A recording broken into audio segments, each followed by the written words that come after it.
Good day and welcome back to Elementary 72 Gaming. I'm back again with Tower of God. Now, in the first episode, I actually explained what the tower was, and now I'm going on to a sub tangent.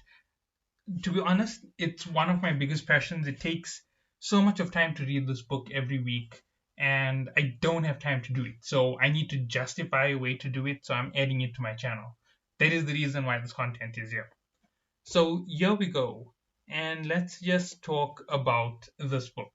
So I've already given a brief understanding of the tower in my first video, but let's go to the first chapter, the first season, in a brief summary. Now, this season can be summarized in 3 or 4 pieces, whilst the next chapter can't be summarized that quickly. The next chapter has to be summarized in pieces, and there are so many pieces to go through, so obviously we have to start at the beginning. So the beginning starts outside the tower.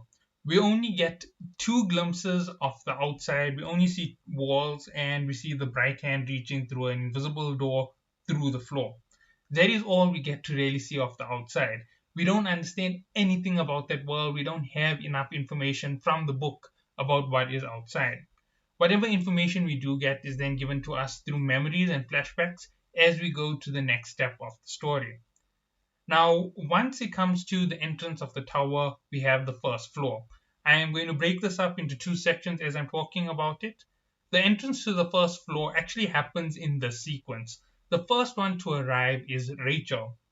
She comes in and she meets Hiron. Hiron is the guardian of the tower and the guardian of the first floor. He administers the test for those who open the door. Right, so let's talk about what he does exactly. So Hiron goes through and he sees Rachel, and the first thing that he goes and says is, you know what, you're not the right person. You aren't the one who the tower chose.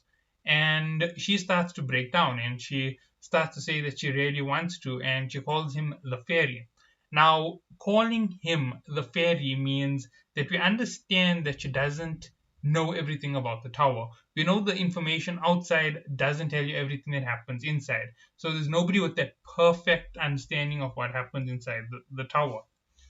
So from this year, we can say that she hasn't had a recollection or direct information given to her about what happens inside the tower. We can guarantee that she's not related to certain characters when it comes to the later part of the story, which we'll only get into in the next set of events. So on the first floor, Hiron finally decides, fine, he'll give her a test. And he shows the white steel eel. He explains everything about it. The white steel eel is a Shinwei of the tower. Shinwei is a divine sea fish that is capable of swimming through Shinsu, the energy water type substance that flows through the tower.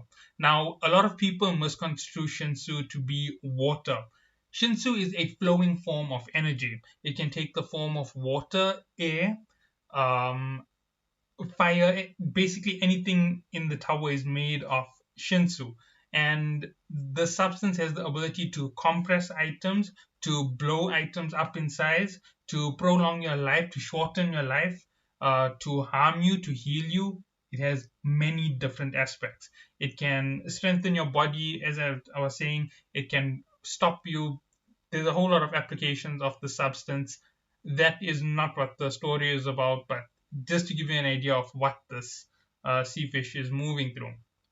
So the divine sea fish in this first part is left alone in this area, and the next thing to happen here is Rachel starts to bicker. Now, this is all before Balm actually enters into the tower. She starts to bicker and moan about the fact that she's being given a test that is too dangerous. And Hiran explains it is the spawning season, so it's mating season. It is hungry, it's going to try and eat you, and there's almost no chance of you passing. And inside there, he leaves a ball. Now, this ball is set to the level of the desire of the person trying to go up the tower. And this here just shows something which is crazy. So she keeps fighting and bickering and saying all of her stuff.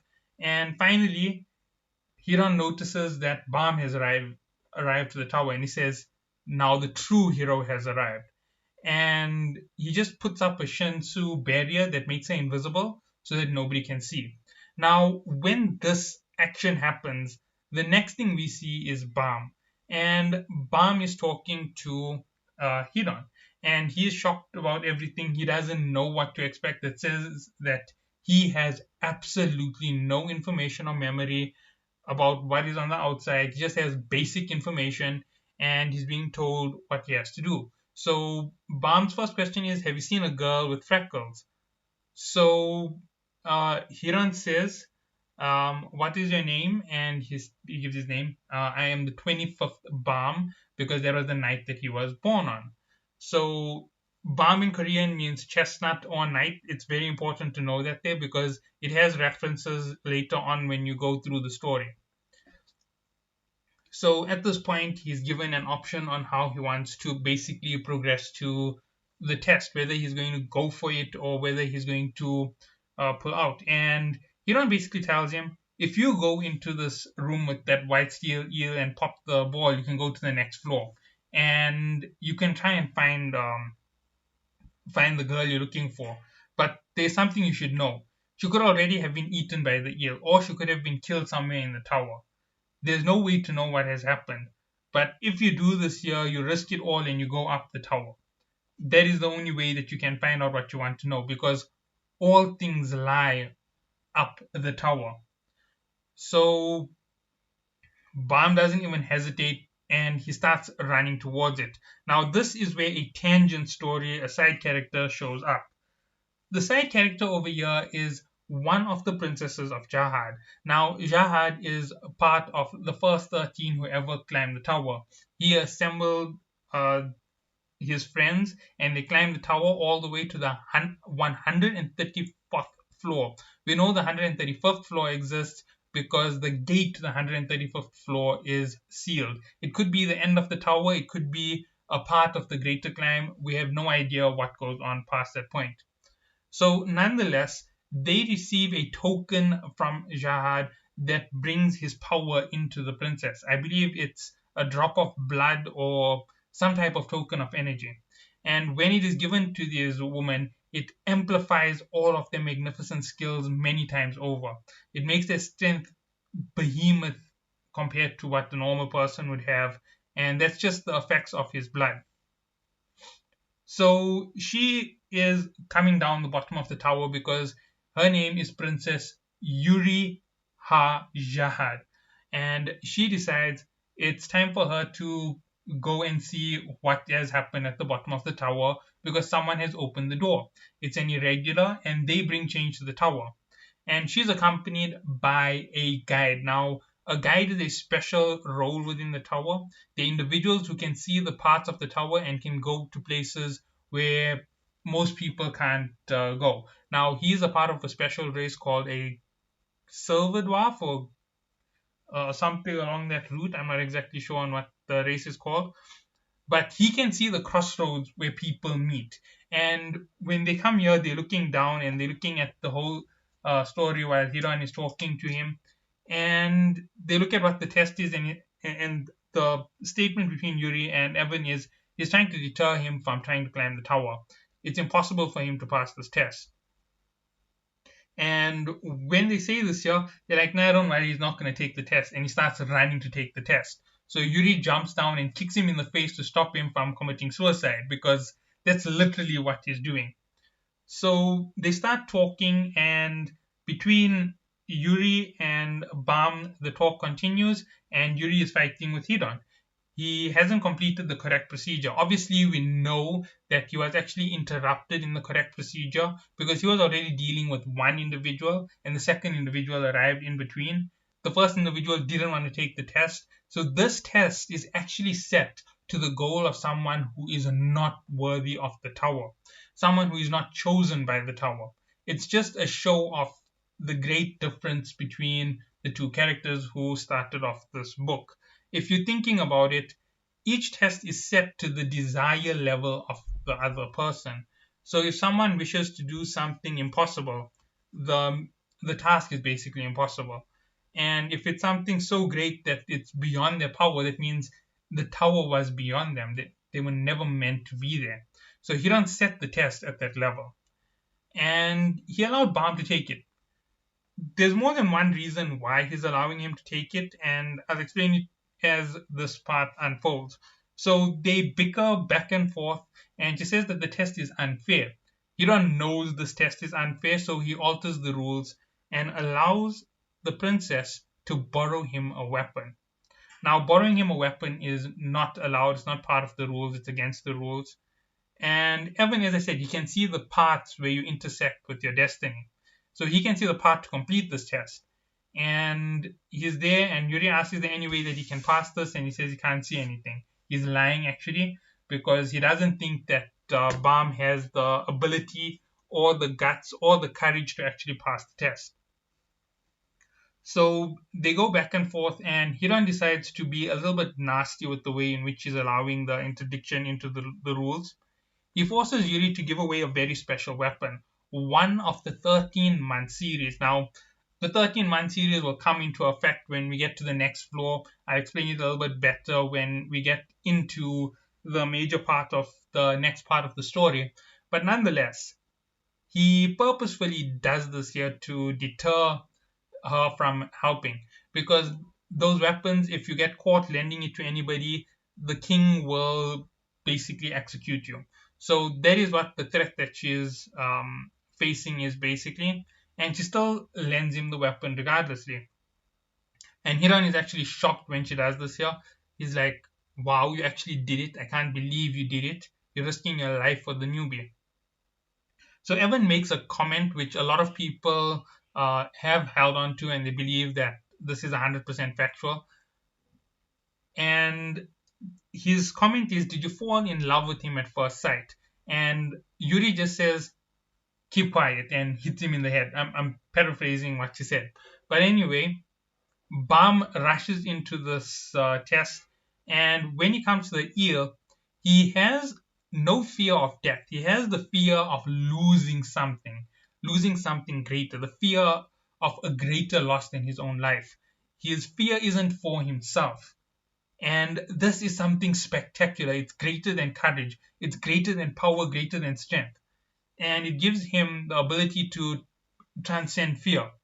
And when he sees this eel coming to eat him, he figures a way to fight it. Since it has a armored body, why not jump inside the belly of the fish? Obviously, we know where that reference comes from.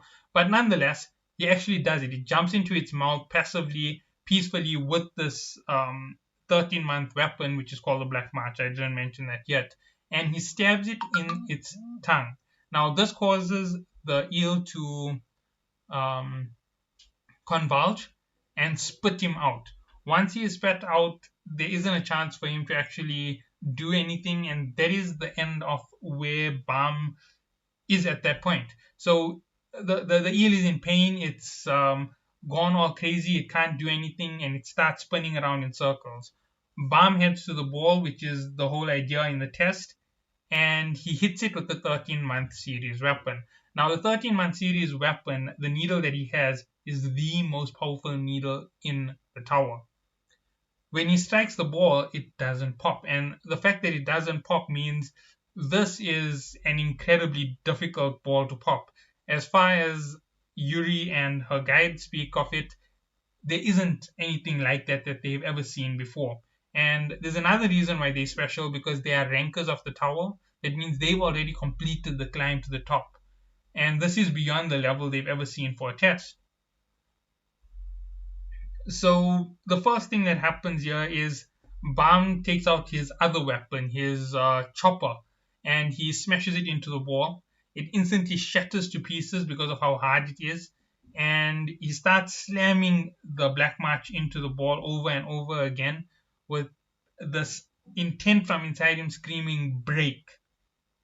Now, at this point, he flashes back to where he comes from, and we see that he built a tower of marbles or rubble to get to the light at the top of his cave so that he could escape to the greater world above him, because he was stuck in a cave his entire life from birth, which says that he's a unique type of monster, just to say the least.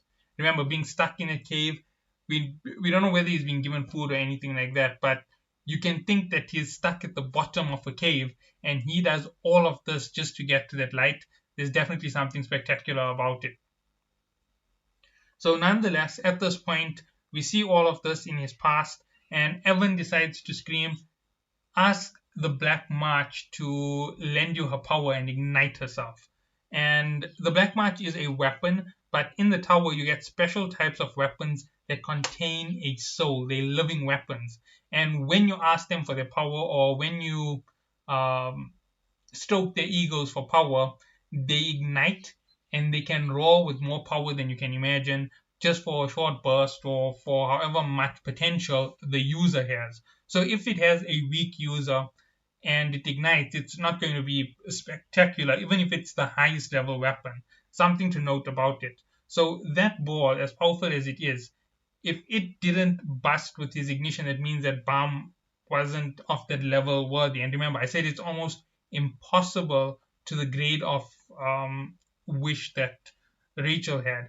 And when Bam breaks this ball, he actually passes the test for himself and for Rachel, which you would have realized because that test was set for both of them.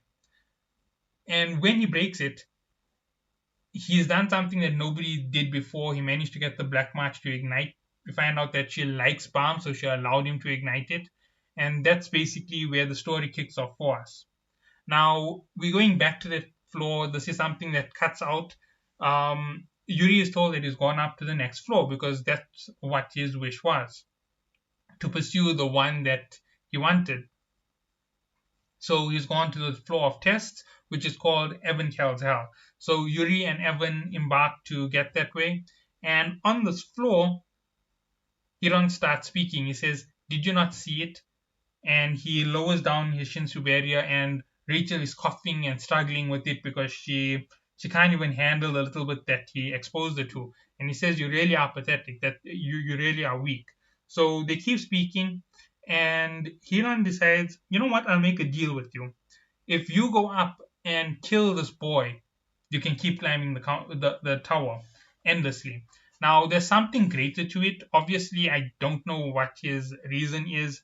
Uh, there might be something to do with Jahad. It could be against Jahad. It could be a member of FUG. It could be that he knows that it's needed for the tower. Whatever it is, we don't know what happened there. And Hiron is one of the most mysterious characters who came in the start, which is why I say he's possibly the author of the story, the Access user. But here's everything that makes it absolutely fantastic. When Bam ignites the Black March, it destroys that almost indestructible ball in a way that is impossible, right? And that alone says that it is unimaginable the amount of power and potential that this boy has. And moving on from here, we end up going to Rachel's story when she starts to bicker again. She says, "No, it's unfair. You got that exceptional weapon from her, and that's the only reason why he passed."